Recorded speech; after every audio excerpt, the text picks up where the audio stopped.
Peace Chain Podcast, a window into journalism. With Lisa Makarova. Hello and welcome to a Zoom version of Peace Chain Podcast on IDC International Radio in collaboration with the Daniel Pearl International Journalism Institute.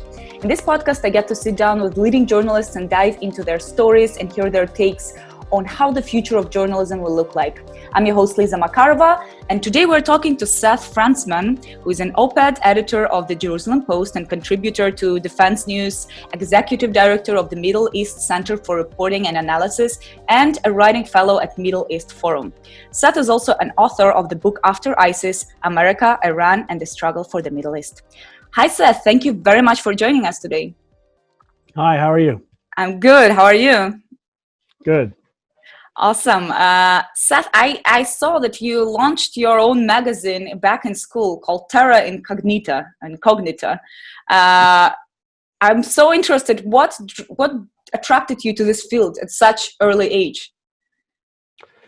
Well, I was always someone who really enjoyed writing. Actually, when I was a very young kid, I think about the age of 13, I got in a bicycle accident and my finger was very badly injured. And so I never really learned how to write very well, penmanship, but I had a computer. And so from a very young age, I really enjoyed, typing and writing. And I found that I could produce a lot of information and work. And so when I was in high school, even then, I guess, I did create a small literary magazine. I didn't like the literary magazine that existed. And I thought it was too, too highbrow or posh. And I wanted to have something that was more egalitarian. So we created something called Terra Incognita, which was which just means like unknown ground. And actually, ever since then, I use that again. My column at the Jerusalem Post used to be called that because I always like to try to explore issues from maybe a different side or something that people maybe were not seeing. Yeah, that's a great name. I studied Latin back in high school, so I was so proud that I can understand what is this name without translation. And I saw that throughout your career, you actually you covered a lot of conflict zones. You've been in Turkey, in Syria, 3 wars in Gaza, and much more. And among those, you've visited the front lines with Kurdish peshmerga, which is the military force of Iraqi Kurdistan in their fight against ISIS. Tell us, how do you find yourself in places like this specifically, and how do you go about reporting from war zones like this? Well, I moved to Israel in 2004, Jerusalem, and I did my PhD here. And actually at the time, it was the second Intifada, and then there was the Lebanon War and the disengagement. And I think that I was a bit naive in terms of, I think I didn't spend enough time, for instance, during the Lebanon War, trying to learn about what was happening.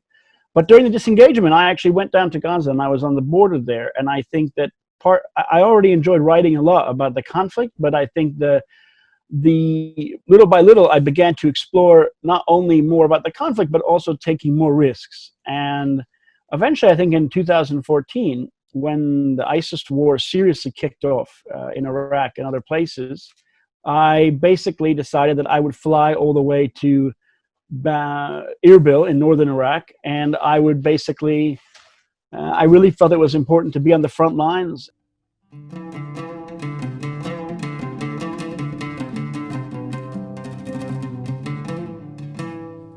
And I wanted to see how that was possible. So I just took this risk and I contacted, as you said, the Kurdish peshmerga. I felt that a force like that, which was pro-Western and was not known for kidnapping people. So I wanted to make sure that I had, as much security as possible, or at least working with people that I could trust. And I felt, though, that these conflicts were so ripping apart so many countries. As you said, I went to Turkey. I spent time with refugees in Eastern Europe. I crossed a lot of borders with them. I just felt it was important that if I was going to live in this era, that I wanted to have a real understanding, and I wanted to go there myself and be able to kind of communicate to the world the struggle that people on the ground were facing, especially people that were like Yazidis and victims of genocide. I felt that was very important to meet them and also to be there when those areas were liberated from ISIS, which I think eventually they were liberated, which was a positive thing.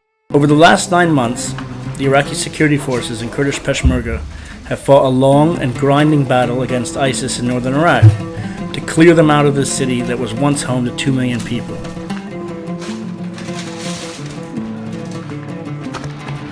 In order to reach the densely populated urban area of Mosul, which sits on both sides of the Tigris River, ISIS had to be defeated in numerous small villages held on the outskirts of the city.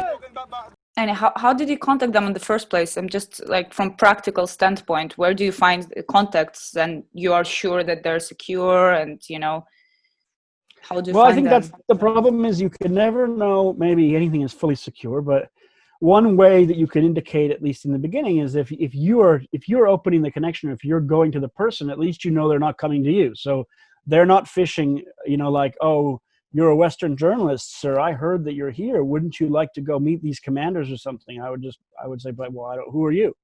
But I think that I was able to, oddly enough, through social media, I was watching a lot of Kurdish commentators who happened to be based in Dahak in northern Iraq.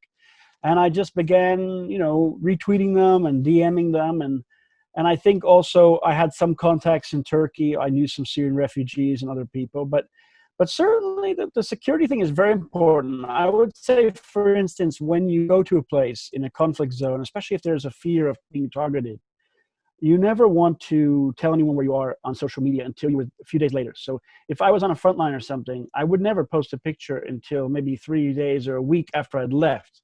So anyone that had an interest in trying to find the people I was with, or target our position with mortars, or when you're in Iraq, I guess, especially as a journalist who's linked to the US and Israel, you not only fear ISIS, but you fear the Iranian issue as well. So you always want to be careful to figure out, well, who really knows that I'm here? And, you don't want to be photographed sometimes. Maybe like I interviewed some people, and I remember being a bit annoyed that like their social media person would immediately put pictures of us up and be like, oh, we have a Western journalist here. And I was like, yeah, listen, that's not really helpful. So I think you always have to think about that. And it's something that maybe a generation ago, without social media and without so much targeting of journalists, you would not have had to be that concerned. And also you have to be concerned afterward. The reports that you write, you don't want to write, well, you have to consider, if you write reports that are very critical of certain governments in this region, for instance, some Turkey, you might find out that the next time you come, you don't have the same, greeting, or you're not even welcome. So you have to also weigh what you do afterward. Yeah. And following this extensive coverage of Kurdish issues, you wrote a book last year in 2019, after ISIS, America, Iran, and the struggle for the Middle East. And what inspired you to write this book? Was it al-Baghdadi's death specifically, or something else? Well, I think what inspired me mostly partly was that I had spent a lot of time covering Israel-Palestinian conflict, and I had a lot of material, and I never bothered to put it into a book, but I always thought it would make an interesting book. And when I started to cover the war on ISIS, I realized, when you write an article, you might spend, 3 or 4 days doing interviews. You might have 50,000 words of notes, and you write just 1 or 2 articles that are you have to compartmentalize it all into something small. And I realized that, I have a lot of material. I felt this was a very important period of time in the Middle East, from 2014 to 2018, when basically I felt that the region was kind of transformed in terms of the defeat of ISIS, the rise of Iran, the huge changes in Turkey. So I felt that, it was very important to kind of, in a very real sense, to bookend this era. And I felt that it was a book that I would want to read. If I was looking back at this period, I would want to have a handy reference for what happened in this conflict, especially from someone who was actually in those places. So I felt that I wanted to write all that down. And it happened to end last year, which you noted. Baghdadi was killed. There was a Turkish invasion. There's the Iran-US tensions. There were a lot of things happening last year that seemed to work in the book's favor, but also, a lot of question marks, because we don't know what's going to happen with Syria. When the book was finished, obviously, I felt that the Iraq stuff was sort of finished. Not finished for the victims, but at least in terms of the conflict. So there's a lot of questions about Syria, and that means that it will take time before someone can actually write a full history, I think, of the Syrian conflict, which probably deserves another few books, obviously, on it. Yeah. We spoke with you before that we can take advantage of this new form of communication we have in those times, and that you are willing to share with us what are you working at the moment and how do you work on it. I'm personally very excited for that because I was always wondering how the laptop of journalists look like, and now have a chance. So let's do that. Sure, great. So I'll do this screen share, right? So people can see basically my screen. One of the stories is that there is a very well-known Iraqi general, Lieutenant General Abdul Wahab al-Sadi, who was basically one of the key figures in Iraq during the war against ISIS. And he was dismissed last year, all of a sudden, kind of kicked out upstairs or sidelined, right prior to the protests. And there was a lot of questions, why is this very key anti-terrorism general suddenly being pushed out? What's really behind this?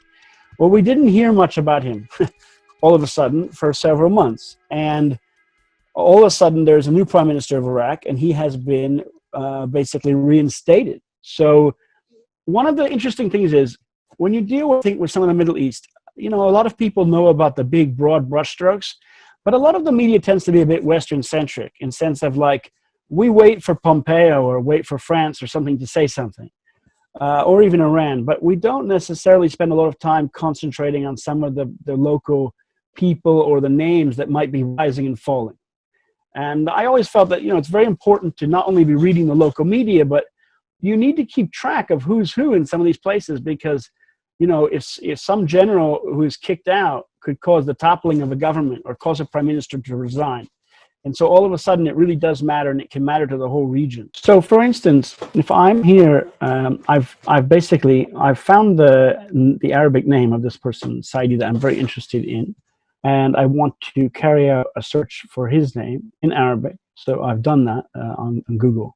I've gone to news because I'm very interested in the news, and I want to see the recent articles about him. It's very important then.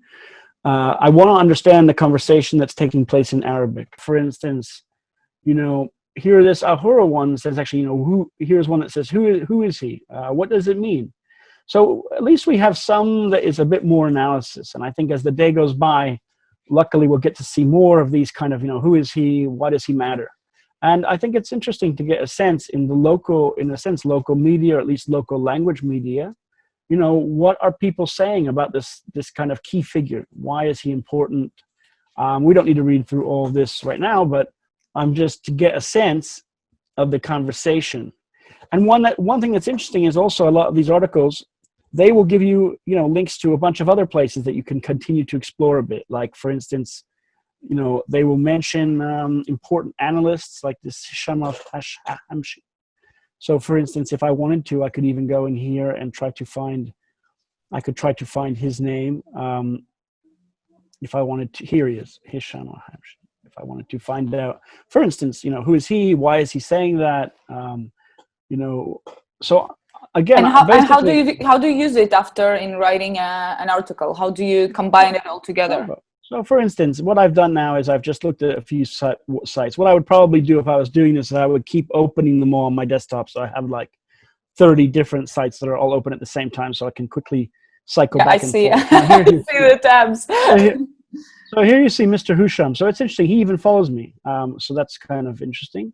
I should have known who he was. And he's obviously an analyst. So the nice thing is I immediately have then access to his different take on what's happening. He has a lot of different interesting take on it. So when I go to build my article then, hopefully depending on what I'm writing about, hopefully I myself am educated a bit on the background of the piece. So for instance, I remember reporting about this. I actually wrote a whole long piece about Saadi last year, so I can even go back and reference my own articles if I want to, refresh my memory. But when I want to start writing about, okay, who is this person? Why is he important? And then when I'm writing my piece, I want to put in some links. And not necessarily, it's interesting. I don't use links necessarily for the reader. I know that depending on the site that I'm writing for, if it's Jerusalem Post or someone else, sometimes they want links, sometimes they don't. I don't know. I don't always know. I prefer to put more links than less. I think partly because I have an academic background, I view the links like the footnotes.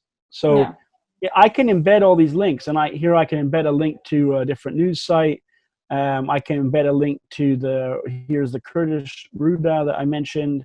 I can even embed a link here. I found this morning, by the way, when I was doing some research for the same thing.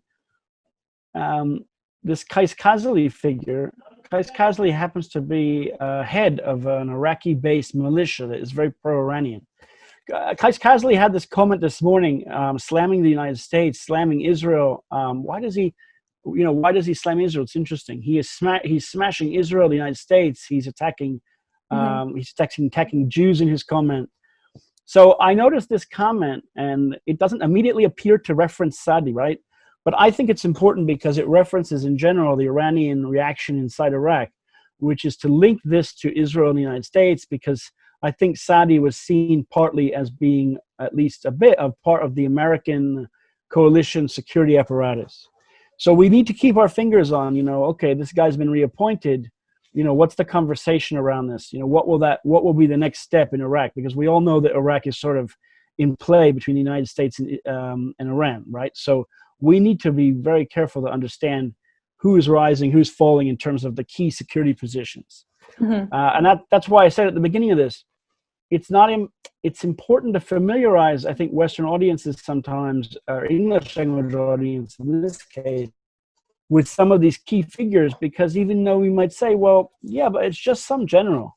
But, generals have a lot of importance. I mean, even in the United States context, right? You have generals like Petraeus or generals like Mattis that go on to be Secretary of Defense, and then they have a very big role to play.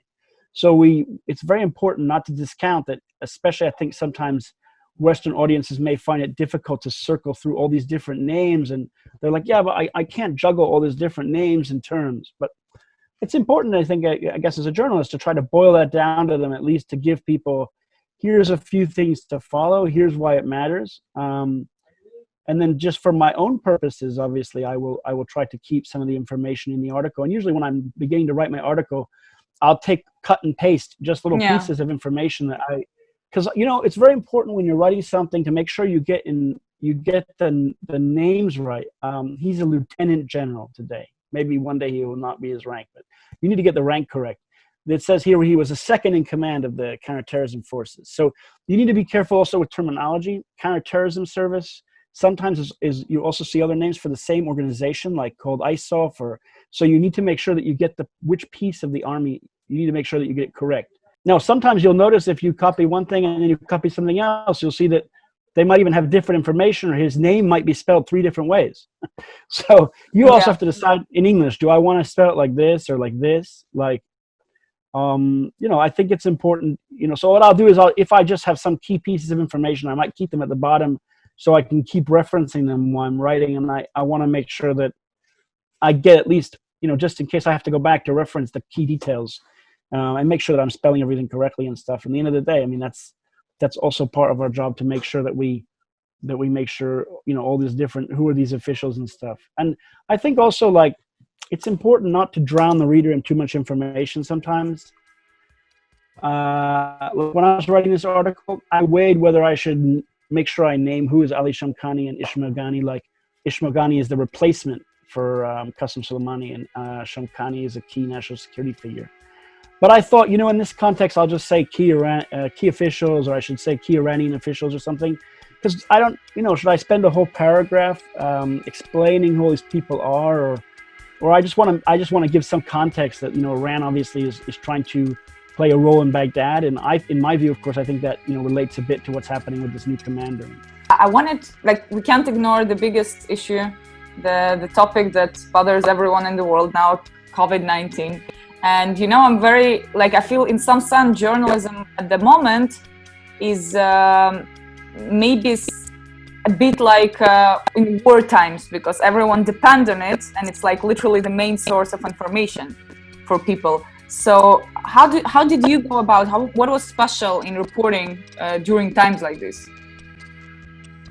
Well, one thing that's very difficult, I think, is that if you're someone like me that is used to being in the field most of the time, you have to transition to doing basically entirely what I'm doing online. So you don't get to visit Iraq. You can't go meet people as much. So that certainly isolates us a bit as journalists if you're used to doing more field work. But you can still do interviews. Like, for instance, I was in a briefing with the U.S. commanding general in Iraq, I think over the weekend, in which everyone was just working remotely. So we just listened to him. but it's you're listening to him, you're not seeing him face to face, you don't get to sense what the person is really going on there. So that's I think it's complicated. The coronavirus thing has certainly, in some ways journalists have privilege because we're allowed to go out and report, even during the lockdown. Like, as a journalist, you're allowed to go report. The state usually doesn't restrict us, so that means that we're more free, and actually it gives us a power to, I think, be more critical or speak truth to power, what have you, in terms of what governments are doing. But my problem is I report a lot about what's happening in places like Iraq or Syria. In some of those countries, I couldn't go there anyway, like Syria, but I did try as much as possible to go to Jordan or Iraq or Turkey or these places. So, of course, I can still drive down to the Gaza border or the Golan if there's some tensions, because there are, of course, as you know, there have been tensions with Hezbollah. So we can go up there and learn about that. What would be your tip for a beginner's journalist? Look, it's a difficult field. I think there's a lot of hurdles, some of which are just financial. But I think that, look, it's very important to educate yourself about a topic. So that doesn't mean becoming fluent in a language, but it means becoming fluent in who are the players, what's actually happening.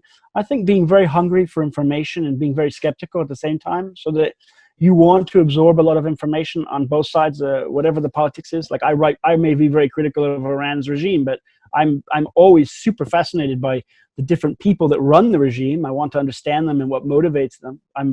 I think Iranian drones and missiles are sexy, even though I'm against them. So I think a hunger for information, and also a willingness to be skeptical, and a willingness to, if you can, obviously travel, to meet people. And I think being also, a bit bold, of being willing to pitch stories, or just call up some general and try to find out from the US Air Force, how can I interview this person? The worst thing people can say is no. So if you text the Pentagon and you email, well, by the way, I'd like to interview some commanding general, what are they going to say? They're going to say no? Okay, so they said no. You try the next try, place. yeah. I mean, it's not like you're going to get in trouble. It's not like I asked to interview, the Saudi ambassador, and now they're going to hang me. No, they're not. You're not. What do you mean? You can ask for anything you want. The worst people can say is no. And in general, sometimes you amazingly find out that there's all sorts of doors will open. And I do think that there is a big hurdle, which is that it's very difficult to break into an industry by doing pitches. Even if you were witness to something totally crazy that no one else saw, there's people will still say, yeah, but we don't need you. We have someone else that covered it. And obviously financially, because the ability to travel to some place and put yourself in this place, like whether it's Iraq or Turkey or whatever, obviously you're not going to make that money back probably pitching stories, at least not for a while. So that's a huge hurdle. And and finding someone to back you or some organization to pay for you is very, very difficult. If you can find a way to work on the side, like, well, I happen to live in Jerusalem, I was studying, so I'll just cover stuff on the side, or I happen to teach in Iraq. You can find some other way to do something like that, where you can pair it with your work. Then that's maybe sometimes an entree into things, or a study abroad program or something. Seth, if there would be one word that would describe what drives you in your job, what would it be? I don't know. I guess perseverance. I mean, I feel that no matter how difficult things seem, or how much you feel that even if you write something and it doesn't look like people are reading it or things like that, I think I always just try to say, okay, every day I want to get up and I want to keep writing and I want to keep putting things out there and keep digging down for information, even if it looks like people are like, yeah, but who cares about this random person that you're just covering? Nobody cares about that. You're like, okay, let's see. I follow my instincts, and I find that, maybe a year or two later, that person that I covered on some front line in the middle of nowhere in Kirkuk is now suddenly the defense secretary of some place. So, I think if you just have to sometimes keep pushing forward, and I think that this is an industry sometimes where you feel that there's way too much information and that you're not having enough of an impact. But in fact, you find out later on that people are reading things that you write that you didn't even know they were reading it. So you find out that, in fact, as long as you kept with it, you are having an impact on yourself and hopefully on other people as well. So perseverance is your word. Today it's my word, maybe not tomorrow. Dear Seth, thank you so much. Thank you so much for being with us today and sharing your story. Thanks a lot. Thank you. Thank you very much. It was a Peace Chain podcast on IDC International Radio in collaboration with Daniel Pearl International Journalism Institute. You can always find us on our Facebook page, Mixcloud page, IDC Int Radio, and Daniel Pearl Institute website. Thank you so much for listening or watching this time. Goodbye.